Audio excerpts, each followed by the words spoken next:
ఏపీలో మాతా శిశు సంక్షేమానికి ప్రభుత్వం అత్యంత ప్రాధాన్యత ఇస్తోంది. గర్భిణులు, బాలింతలు, నవజాత శిశువులకు మరింత నాణ్యమైన, సురక్షితమైన రవాణా సేవలను అందించేందుకు తల్లి బిడ్డ ఎక్స్ప్రెస్ కొత్త వాహనాలను అందుబాటులోకి తెస్తోంది. ఈ వాహనాలను సీఎం చంద్రబాబు సీఎం క్యాంప్ కార్యాలయంలో పరిశీలించారు. వాహనాల రూపకల్పన, భద్రతా ప్రమాణాలు, తల్లి శిశువులకు కల్పించిన ప్రత్యేక సౌకర్యాలు, వాహనాలపై రూపొందించిన బ్రాండింగ్ నమూనాలను క్షుణ్ణంగా తనిఖీ చేశారు. ప్రజలకు ఈ సేవలపై స్పష్టమైన అవగాహన కలిగేలా ప్రభుత్వ సంక్షేమ కార్యక్రమాన్ని ప్రతిబింబించేలా రూపొందించిన బ్రాండింగ్ డిజైన్లకు సీఎం ఆమోదం తెలిపారు.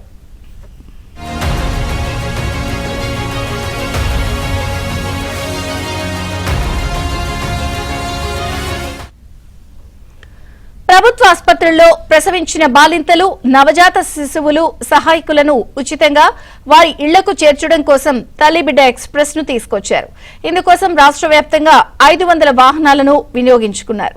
ఇక ప్రతి సంవత్సరం సుమారు 2,75,000 మంది బాలింతలు ఈ సేవల ద్వారా ప్రయోజనం పొందనున్నారు.